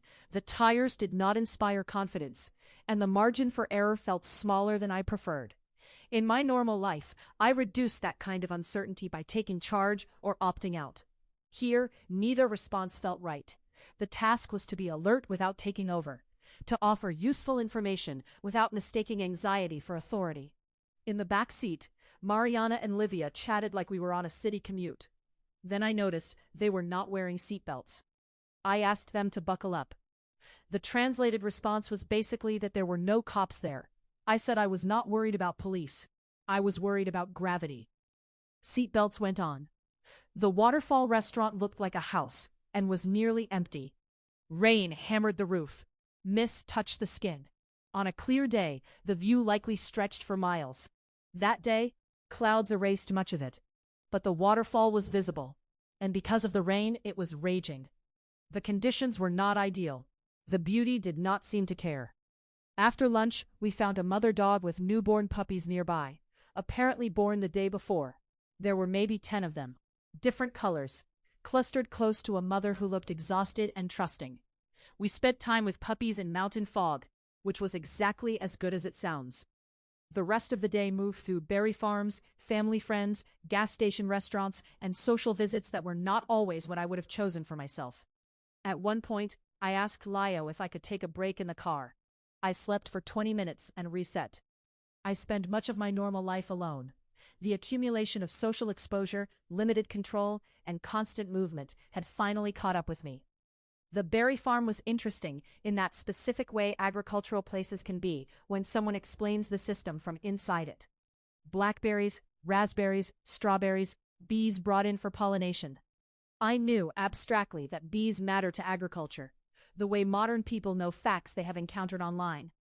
Hearing it while standing near the plants, in a place where the fact had practical consequences, made it land differently. Bees were not a symbol there. That small break in the car mattered. I was not trapped. I had chances to ask for changes, and mostly I chose not to. The point of the trip was to give up the reins and pay attention to what happened inside me. But giving up control does not mean ignoring your limits. Without the break, I might have stayed physically present while quietly building resentment, then mistaken that resentment for evidence that the day itself was wrong. The day was not wrong. It simply did not match my natural preferences. Not every uncomfortable experience is a bad fit. Sometimes discomfort is information about limits, not a verdict on the value of what is happening. Inside the gas station restaurant, Mariana caught up with a family friend whose name I do not remember. I remember his cowboy hat. I remember that he made charcoal. Livia complimented the hat, and without hesitation he took it off and put it on her head. The speed of that gesture stunned me. Generosity looked simple, immediate, almost thoughtless. Livia lit up. After a day that had stretched my attention in several directions, the evening returned us to something simple and familiar. Back at the cabin, we ordered pizza and played Mario Party. Livia had not played before, so we changed the language to Portuguese. No one was competitive. The game functioned mostly as a loose structure for being together. I do not think we even finished. The next morning, as we were about to leave, Mariana realized she had forgotten something up at the house. A car blocked the driveway. While we waited, she spotted her uncle's dirt bike. She lit up instantly. In a dress, she hiked it up, kick-started the bike, and rode uphill like someone who had done it 1,000 times. Because she had. She grew up riding dirt bikes, loved off-road riding, had scars from crashes to prove it. She came back smiling hard and yelling with joy, then got in the car, like nothing unusual had happened. The departure from Serranos did not happen all at once. It loosened gradually, through small family stops. On the way out, we visited more relatives and family friends. Pull up, greet, talk, leave, repeat. Later we went to the top of Serranos, where the church sits. It was December, and Christmas music played over the town, slightly surreal in that landscape. Near sunset, I sat with my back against a tree and looked out. Deep red mud, vibrant green grass, blue sky and breaks between clouds, farms over uneven terrain, stone walls dividing land, cattle scattered across slopes, haphazard roads in a town that felt old in a way my hometowns do not. It was beautiful without ideal conditions. That is what Parati and Minas gave me together, beauty without polish. A waterfall swallowed by cloud, mud roads that demanded attention, a family property still being built in every sense, a cowboy hat given away because someone liked it. But many of the moments that mattered most were not especially photogenic. Chapter 7. Return to Sao Paulo. When we left Serranos, the trip stopped feeling open-ended. Until then, even with all the movement, Brazil had felt expansive. Another drive, another relative, another beach, another meal, another unexpected turn. Leaving Serranos changed the direction of the story. We were no longer simply moving through Brazil. We were moving back towards Sao Paulo, and eventually toward the end. The highway made that shift visible. For a long stretch, the opposite side had collapsed into a complete standstill. Trucks sat in unbroken lines. Some drivers had gotten out and stood beside their vehicles, waiting for something to change. From our side, still moving, it looked like an enormous artery had stopped functioning. Traffic is one of the easiest places for my selfishness to reveal itself. When I am delayed, my first instinct is to see other people as the problem. All these cars in my way. But roads are shared surfaces, shared constraints, shared timing. Some of those people may be trying to reach a hospital, a job, a child, a real emergency. Most of the time, I am not. If anything, it may be more likely that I am in someone else's way than the reverse. That thought became the right correction to carry back into Sao Paulo, because the city would teach it again in other forms. We reached Lyo's house that night and slept there. By then, I trusted the rhythm. Wake up, eat breakfast, let the day reveal itself. The next morning's plan was simple. Return the rental car, then take Livia to the bus station so she could go home. But Livia was visibly upset, and at first, I did not understand why. Later, Lyo explained that her mother had called with bad news about one of their dogs. The dog was in very poor condition, unable to stand to go outside, and lying in its own waste. Even secondhand, the description was distressing. Of course, she wanted to get home quickly. The errand became more than an errand because of that emotional pressure. All four of us returned the rental car together, then moved into the choreography of city logistics. Uber to subway, subway toward the bus terminal. The train was crowded in the Sao Paulo way, dense but purposeful. Everyone seemed to know where they were going, even when I did not. During the ride, a man began freestyle rapping in Portuguese. I could not understand the words, but I could hear the structure. Steady cadence, musical tone, relaxed confidence. Later I was told he had been rapping partly about the people around him, and at one point described me as scary because of my big arms. That made me laugh, but it also made me think about how I had handled the interaction. I had deliberately avoided looking at him, even though I liked what he was doing. Part of that was habit. My default reaction to anyone performing or asking for money in public is often defensive non-engagement. I try to move through the situation without being pulled into it. I fear that eye contact will create a demand I will then have to reject. Livia understood the moment differently. She smiled, acknowledged him, and gave him money. He commented on her tattoos and guessed she was vegetarian. He was right. Their exchange felt natural and human. She interacted with him as a person. I had tried to minimize social risk. That contrast embarrassed me because it was so small. I had not done anything cruel. I had simply withheld, the way much of social life is made of tiny withholdings. The smile not given, the nod suppressed, the question not asked. None of them look serious alone. Together, they form a posture toward the world. Lydia's posture was more open than mine in that moment, and I saw the difference. What bothered me later was not that I did not pay him. It was that I withheld even the smallest signal that I saw him. That thought stayed with me when we reached the bus station. We stayed with Livia until she had her ticket and knew exactly which bus to take. By then we had spent about a week together.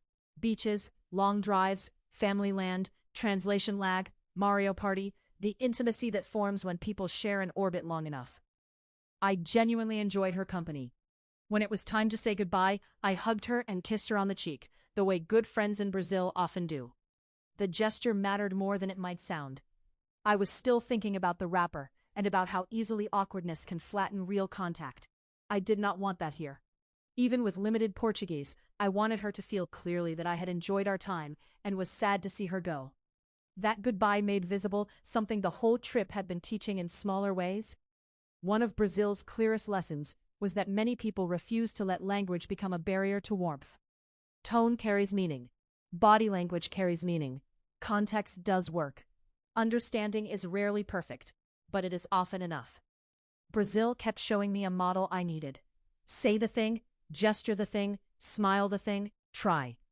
Imperfect contact is usually better than polished silence. After Livia boarded her bus, the mood shifted. The group was smaller, the trip was nearer its end, and the city became ours again for a few hours. We walked, then stopped for lunch. During the meal, Mariana noticed I was not eating much. I told them the truth. I had been struggling with constipation. The cause seemed obvious.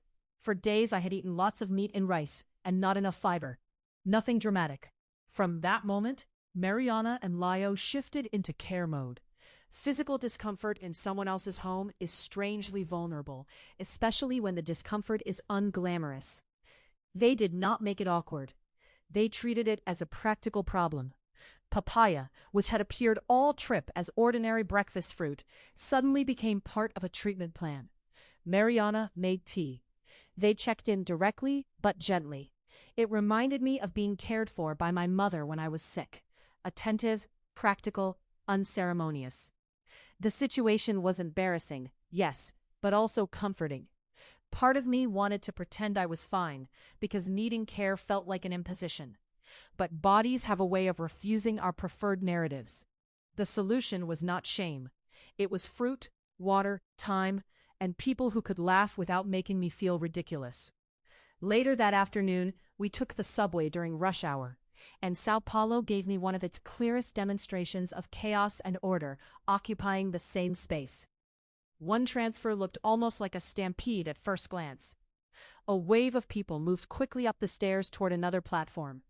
Bodies in motion, all pointed somewhere, all treating delay as expensive. On the escalator, Lio explained an unwritten rule. If you are standing, stand on the right, so people climbing can pass on the left. At the platform, people lined up beside each door opening in 2 queues. Those at the front often boarded only if seats were available. If the seats were taken, they stepped aside rather than cram in standing. If you were willing to stand, that was your moment to move forward. It sounded procedural when he described it. Then the train arrived, and the whole process unfolded exactly as predicted. Seats filled. People stepped aside. Others moved forward. All of it happened quickly, without discussion. From outside, it might have looked like disorder. From inside, it was choreography. A city that crowded only works because thousands of people participate in tiny acts of cooperation. Standing aside, letting others pass, waiting, moving when it is their turn. Other people are not automatically obstacles. Sometimes they are the reason the system works. When we reached the station near Lio's house, it was raining hard, so we called an Uber. By the time we got home, the vague plans people make at the end of the day had shrunk into something simpler. We walked to the grocery store, bought food, came back, and Lio made pasta. We ate, cleaned up, and the evening was essentially over. Nothing went wrong. Time was shorter than it had appeared. That kind of evening is easy to dismiss when describing a trip. It does not sound like much. Grocery store, pasta, rain, home. But by then those ordinary sequences had become part of what I valued most. Trips are remembered through highlights, but life is mostly held together by smaller repetitions. And in Brazil, even the compressed evenings felt full, because they belonged to a shared rhythm. The next day, at some point, the 3 of us played Mario Party. I do not remember who won or which minigames appeared. I remember the mood, relaxed, silly, unforced. The game gave us a framework for spending time. Eventually, I excused myself to use the bathroom. The constipation finally ended. When I returned, I told Lio I had good news and bad news. The good news was that the problem was solved. The bad news was that I had clogged his toilet. It remains one of the least dignified ways to announce recovery. But it was accurate. We laughed, finished the game, and moved on. The embarrassment happened. The discomfort ended. No one made it heavier than it needed to be. It became another small human event absorbed back into ordinary life. Once the body problem had been absorbed back into normal life, the day had room to soften again. Later, Mariana wanted to sing. Lio picked up his guitar, and Mariana and I sang along. None of it was polished. We forgot lyrics, restarted songs halfway through, dissolved into laughter. The music existed because people were willing to participate in making it. That made something visible in my own relationship with singing. I enjoy it, but I often hesitate, because I am dissatisfied with how I sound before I have practiced enough. The perfectionistic instinct says, if I would not want to share the result, maybe I should not do the thing. But that logic prevents the practice that would make improvement possible. The discomfort of sounding imperfect is not the obstacle. It is the path. That night Mariana got dressed to go out. I asked where we were going. Lio shrugged and said he did not really know. Mariana was in charge. By then, that answer felt familiar. Many of the best moments had emerged through plans loose enough to reveal themselves only after we arrived. The place was hard to classify. Part concrete slab, part awning, part beer booth, part brewery, part improvised neighborhood gathering space. It looked rough and utilitarian, yet the energy made the setting secondary. Before the larger music began, the night had a quieter center. Lio and Mariana danced together to Sanho by Nasam Zumbi. I recorded them. It was the second time I had filmed them dancing during the trip. The first video had been on Mariana's phone for their memories. This time I recorded it for myself. By then, the gesture meant more than watching friends dance. The Texas offer had been accepted. Lio would leave the day after I left Brazil. For 2 weeks, the three of us had moved through a shared rhythm, and suddenly that rhythm was about to break in 2 directions. First my departure, then his. For Mariana, the situation carried additional weight. Carnival might be her last before motherhood, the final time she would experience it with a certain kind of freedom. And Lio's opportunity meant he would miss it. The conflict itself is not what stayed with me. Real relationships contain moments when timing, ambition, and desire fail to align.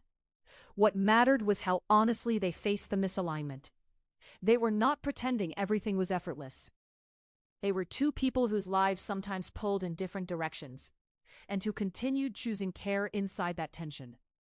When I filmed them dancing, holding each other, leaning in to speak into one another's ears, I was not watching perfect compatibility. I was watching something more convincing. Closeness that does not require difficulty to disappear. That distinction mattered to me. I have often imagined good relationships as places where alignment is obvious and conflict is minimal. That fantasy is comforting because it makes love seem like proof rather than practice. Watching Lio and Mariana complicated that idea in the best way. Their relationship did not look fragile because it contained tension. It looked real because they could stay near each other while the tension existed. Then the energy changed. Extravagantly dressed people began arriving, and eventually we learned that a samba band was rehearsing for Carnival. When the musicians started, drums filled the space with a dense physical pressure that seemed to enter the body before the mind registered sound. It became nearly impossible to stand still. The group resembled a marching band in intensity. Percussion everywhere, rhythm layered on rhythm until the crowd moved as one. Whether someone considered themselves a dancer stopped mattering. The music created motion. We drank beer and joined the dancing. The band played for hours, and the crowd thinned slowly as the night stretched on. After the intensity of the samba rehearsal, the next day returned to the quieter structure that had held so much of the trip. Family, food, and unhurried time. It was my final full stretch in Brazil. We went to Lio's aunt's house for a barbecue, where I met more of his family, his grandmother, mother, father, brother, sister-in-law, nephew. The afternoon unfolded with the relaxed rhythm of family gatherings, once everyone has accepted the shape of the day. Food appeared from the grill. Conversations expanded and contracted. People moved between rooms and the backyard without needing a formal reason. By then I had seen enough Brazilian barbecues to recognize the social infrastructure at work. The reliable environment where people could simply exist together. I did not understand most of what was said that afternoon. That could have made me feel excluded, and sometimes on the trip it did. But by then I had also learned to occupy partial understanding more peacefully. I could follow tone. I could read who was teasing whom. I could notice when someone shifted from storytelling to explanation. When a joke landed, language was still the main road, but there were side roads everywhere. Eventually, the time came to leave. We returned to the house, grabbed my suitcase, and drove to the airport. I assumed Lio and Mariana would drop me outside the terminal. That would have made practical sense. Departures often work that way. Instead, Lio parked. He and Mariana came inside. At the beginning of the trip, Lio had parked and come into the airport to meet me. Now, at the end, the gesture appeared again in reverse. I was not merely being delivered to the terminal. I was being accompanied as far as accompaniment was possible. The symmetry made the goodbye feel complete. I hugged both of them and told them how much the trip meant to me. Then I stepped into the security line. As it moved, I kept turning back. They were still there. They did not rush the ending. They did not treat the goodbye as finished once the logistics were finished. After I passed through security, I looked back one more time and waved. That image stayed with me more vividly than almost anything else. Not a beach, not a waterfall, not a meal, not even the music. 2 people, standing in place a little longer than necessary, so the ending would feel complete. They stayed past usefulness. The extra minutes did not accomplish anything practical. They only told the truth. Something had happened between us and deserved to be marked. The trip began with me being welcomed into a life already in motion. It ended with me being walked back out slowly and with affection. What Brazil kept showing me was that sharedness is not overhead. It is often the point. Chapter 8. What I'm bringing home. After I passed through security at Sao Paulo airport, I was alone for the first time in 2 weeks. The shift was sudden. For 14 days I had lived inside other people's rhythms so completely that I almost stopped noticing it. Someone nearby, someone translating, someone driving, someone cooking, someone already knowing what came next even when I did not. I had been carried forward inside that movement. Then I crossed through security, turned back one last time, and they were gone. I had a couple of hours before my flight. After wandering for a while, I realized I was hungry. One restaurant had no seats, so I doubled back to a cafe I had passed earlier. At the counter I saw coxinha and ordered 2. They were not the best coxinhas of the trip, but they were still good, and they felt like the right bridge. I was alone again, making my own decisions again, and the first decision I made was to choose something Brazil had taught me I loved. That small choice carried me into the long transition home. On the overnight flight, I barely slept. What I felt instead was a familiar combination of freedom and loneliness. Most of my life is solitary. I make most of my own decisions, so in one sense the plane felt like a return to myself. But the trip had been so different from the rest of my life that it had begun to feel dreamlike. As the plane crossed north through the dark, I could feel the dream ending. For 2 weeks there had always been another meal, another drive, another conversation, another place to sleep, another person to meet. I had borrowed momentum from the people around me. On the plane, that momentum disappeared. The best metaphor I could find was reaching the end of an escalator. For a while, movement had been happening under me. Then the steps flattened, the motor ended, and I had to propel myself again. By the time I landed in Chicago, it was still dark. I took the tram toward the parking shuttle, stepped outside, and felt Midwest winter hit my face. It was December, and the cold did not greet me so much as reclaim me. What I felt most clearly was not regret. It was certainty. I wanted to go back not for another taste of the same trip, and not for a shorter, cleaner version of what had just happened. I wanted to return long enough for Brazil to stop feeling like an exception to my life, and become for a while, life itself. That meant there was work to do. I came home and started learning Portuguese. I began imagining a return measured in months instead of weeks. That certainty was real, but it needed to be held carefully. It would be easy to say Brazil changed my life immediately. It did not. My life after Brazil was not radically different on the surface. I still lived in the Midwest. I still spent a great deal of time alone. I still had many of the same routines, responsibilities, and habits. The change was subtler, which may be why it felt more trustworthy. Travel does not transform people by default. You can go far away, see beautiful places, meet generous people, and still come home mostly unchanged. Another country can remain a collection of observations if you let it. What made Brazil useful to me was not novelty by itself, but the way novelty exposed defaults I had stopped seeing. How often I optimize my way out of friction. How often I treat the in-between as overhead instead of life itself. How often I stay at the edge of things until I feel qualified to enter. How often I assume I should be easy, lightweight, and worth very little disruption. Naming those tendencies is not the same as overcoming them. Brazil did not erase them. A 2-week trip was never going to undo years of habit. That is the kind of change I trust now. Not the dramatic declaration that everything is different, but the quieter loss of an old excuse. After Brazil, I could no longer claim with the same confidence that I was simply not a dancing person, or that asking for help was automatically burdensome, or that the waiting parts of life were empty until the real event began. I had too much counter-evidence. The old stories still existed, but they had been weakened by scenes I could remember with my whole body. Again and again, I was shown forms of life more shared than the one I'm used to. Houses pressed wall to wall, breakfasts that appeared without negotiation, subway cars that only worked because everyone participated, music that materialized in public without elaborate justification. Brazil did not abolish privacy. It made it harder to pretend life is primarily private. Sometimes friction is not a flaw. Sometimes it is what shared life feels like. One of the clearest lessons arrived in the first hour. When Lyle parked, came inside the airport, and waited for me. It returned in the final hour, when he and Mariana stayed with me until they physically could not come farther. Those gestures mattered because they contradicted something deep in me, the fear that I am not worth disruption. Brazil challenged that fear in the airport, in translation, in meals, in being offered food, in being cared for when I was embarrassed and physically uncomfortable. I did not come home having solved that fear, but I came home wanting to practice something different. I want to get better at receiving.